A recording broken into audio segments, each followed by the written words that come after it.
Welcome to season 3 of Perfect the Craft.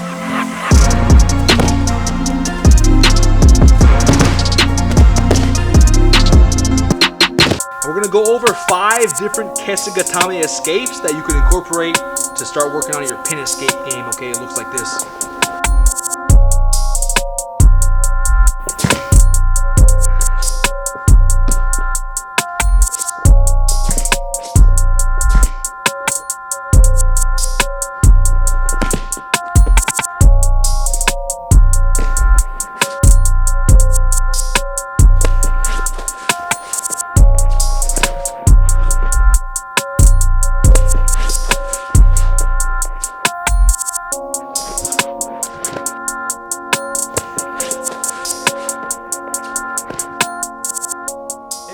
Welcome to another episode of Perfect the Craft. I'm Andy Hung from Portland Judo, and this is Ryan Roberts.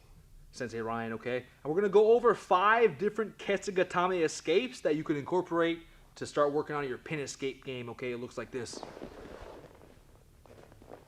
So one option to consider, we're going to use our free hand. I'm going to get an elbow grip, right? I'm going to punch this to the ceiling. Right, what can I control here? I can control my feet and I control this one hand, okay? My head's pretty stuck and my arm's pretty stuck here. Right, but what I'm going to look for is this nice elbow grip. So I'm going to slide my hand back. Okay, I'm going to look to get a grip, get my head out. I'm going to look to press and punch this elbow up. In that brief window, I'm going to get my near side knee, right? I'm going to put it in this bicep ditch. So when I get my hand out, I have to be ready. My near side leg is going to thread through this bicep.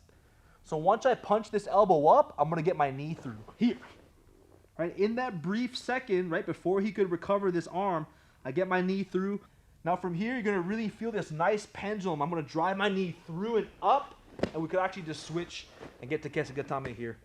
So in my kids' classes, we have the kids do this back and forth, right? You can always practice it on your uke at home or in the dojo. Second option from here, I'm gonna come through. I'm gonna grab this near side collar, right? 4 fingers right below his earlobe, okay? I'm gonna look to either rotate my arm through or get my elbow to the mat by turning. This second hand is gonna be a little bit trickier to get, but sometimes there's a window underneath his elbow that I can look to get my hand, at least start to get my hand out, okay? So I'm gonna turn my elbow and then punch my elbow to my rib here. Okay, when I turn, I'm gonna get that near side lapel, right? Stretch it and extend my arms, right? Stretch and press it up. Okay, look what this does. It really puts a lot of tension on his body. And I'm starting to tip my opponent back behind himself, right? That's where he has no base back here, right? And look how much pressure and look how much space that it relieves pressure and creates a lot of space here. The last thing I'm going to use is my feet. I'm going to kick my feet out and sit up. Okay? And that allows me to get to my own Kesa-Gatame if I want to. Okay? Another good drill that you could do at your dojo. Another escape that you could consider doing here from Kesa-Gatame. Okay, my arm that's free. I'm going to go 4 fingers in right down the base of his neck here. Okay, I'm going to grab the back of his gi. This hand is going to help push his head to the mat.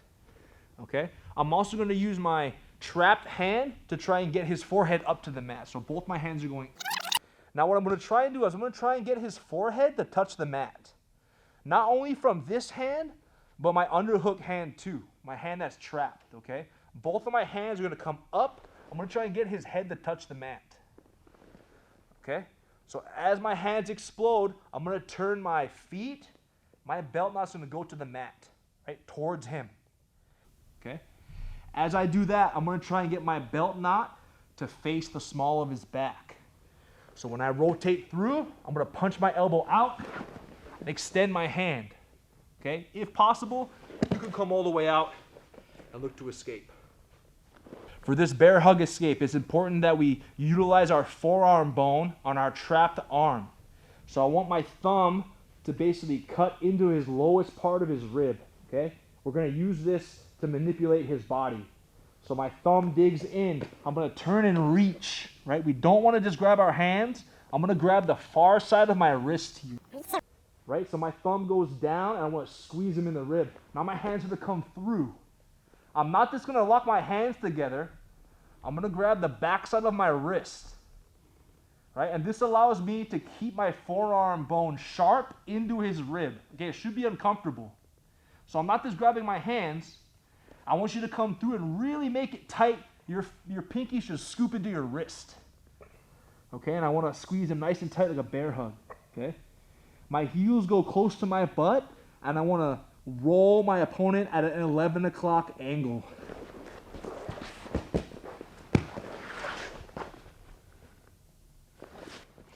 Another option to consider, we have to remind ourselves where this opponent's void is. In this position, it's behind this pin here. Our opponent will have a post here, right? So this angle is kind of hard to take him. And then he has his two legs, so it's hard to take him this way. But the weakness of Kesa-Gatame is actually behind our opponent here, right? There's a space that exists behind this person that if we could stuff him in this hole, it's going to help you escape Kesa-Gatame. So I'm going to use my legs as a pendulum. I'm going to grab the gis here. Okay, I'm going to use my legs as a pendulum. When my legs are opposite from his angle here, I'm going to use my grip to stuff him behind himself here. So if I can use my legs to swing out, right? Look what that does. It opens up the space behind my opponent. So if I have any type of grip, right, I could use to shove him in that hole as I sit up. Okay, and we could always come up and finish in our own Kesa-Gatame.